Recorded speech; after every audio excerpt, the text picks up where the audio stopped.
Salut, salut. Donc, dans cette édition de Conseil Rapide, je voulais vous parler surtout de l'importance de préparation de votre séance photo.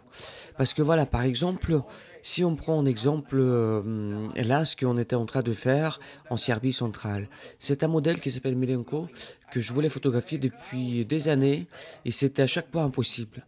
Et puis un jour, il accepte, donc du coup, le stress le traque pour moi. Et pour pouvoir assurer, donc, je vous conseille, franchement, parler avec le modèle, parler avec les intéressés, pour vraiment savoir ce qu'ils veulent. Pour vraiment savoir ce qu'ils veulent et pour pouvoir comprendre en même temps quelle est votre liberté artistique dans leur volonté. Puis après aussi, pour comprendre aussi qu'est-ce que vous allez installer pour pouvoir réaliser cette composition que les modèles veulent et que vous voulez avoir aussi pour vous, pour votre collection. Et puis après aussi, de quoi je voulais vous parler aussi, c'est de cette capacité, soyez prêts, vraiment soyez prêts à chaque instant de pouvoir vous adapter aux conditions de météo, aux conditions aussi de l'environnement.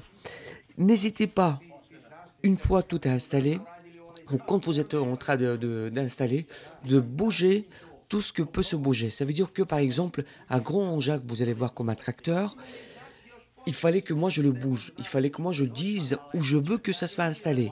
Ma première volonté c'était de dire bon, c'est pas grave, mets ton tracteur où tu veux et moi je me débrouille. Mais non, c'est moi l'artiste, c'est moi le photographe, c'est moi qui dirige le cadre. Donc dans la mesure de possible, c'était à moi de dire comment je veux que le cadre soit, comment je veux que la composition soit faite.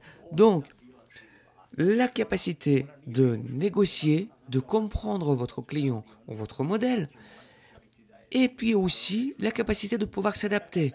Alors pourquoi? Parce que d'une, on n'est pas à l'abri des conditions météo qui peuvent changer. Ce que s'est passé exactement lors de ce shooting, quand j'ai installé tout le matériel, après, il a commencé à pleuvoir.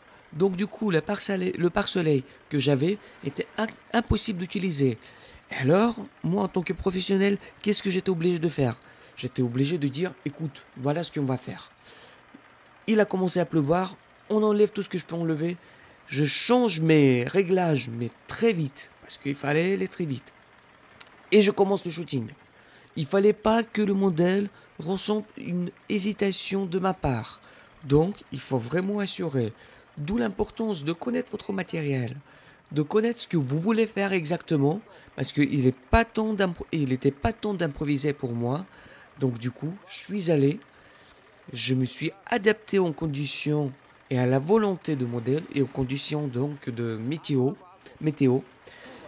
Et allons-y, c'est parti.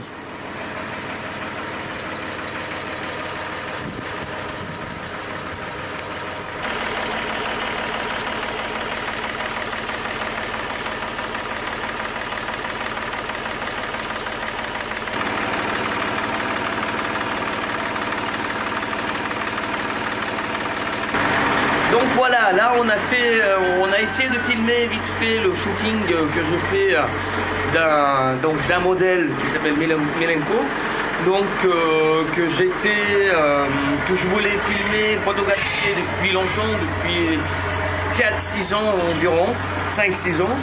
Et ce que je voulais vous dire, voilà, comme vous avez vu en fait, il a commencé à pleuvoir au milieu de shooting.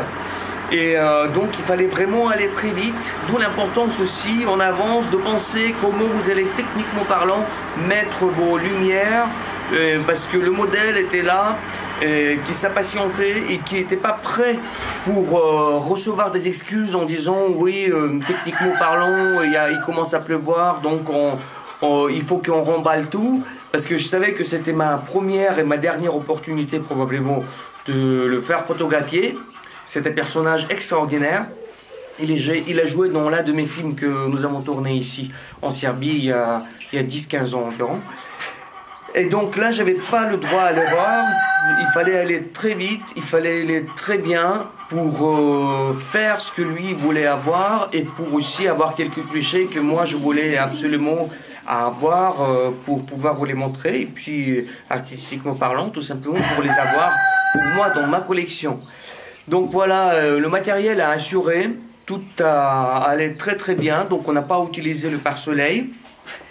J'avais deux assistantes, donc c'est mes filles qui m'ont vraiment beaucoup aidé, Sacha qui filme actuellement et Léonida qui est juste là.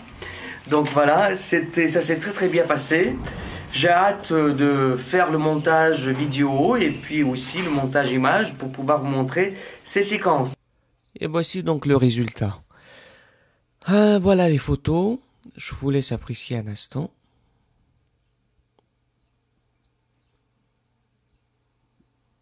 Alors au niveau de l'installation lumière.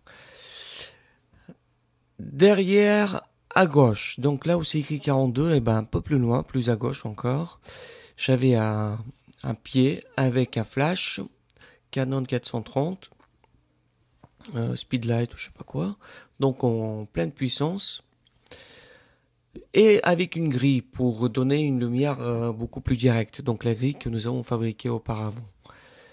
Voilà, donc en pleine puissance. Au niveau de l'exposition, j'étais en f4, vitesse d'obturation en 1 millième de seconde, avec les transceivers, donc les émetteurs-récepteurs sans fil Yongnuo. Voilà, vous voyez, donc du coup, parce qu'il faisait quand même c'était très très lumineux. Donc du coup, l'avantage de Fujifilm X100S, de passer avec les vitesses ultra rapides, était le bienvenu. Et devant, sur la partie donc à droite, j'avais le flash Yongnuo qui était plus fort bien sûr que le flash 430 chez Canon. Et au départ, je voulais utiliser donc le pare-soleil pour avoir une lumière un peu plus douce et surtout qui enveloppait beaucoup plus au niveau de l'image. Hein. Donc parce qu'il y avait le tracteur et tout ça donc photographié. Mais puis après il commençait à pleuvoir et du coup j'ai laissé tomber l'idée d'avoir le pare-soleil et j'ai pris un défi, j'ai mis une grille parce que je savais techniquement comment il fallait régler les lumières avec les grilles. Et puis donc j'ai mis une grille et on a photographié ça de cette manière-là. Voilà. Donc pour les deux photos, l'installation était la même. Et donc j'ai fait quelques clichés quand même. J'ai fait environ 20 clichés. Et j'ai choisi les meilleurs pour vous montrer. Voilà. Puis après je les ai retouchés sur Aperture, Mac, Aperture et Photoshop.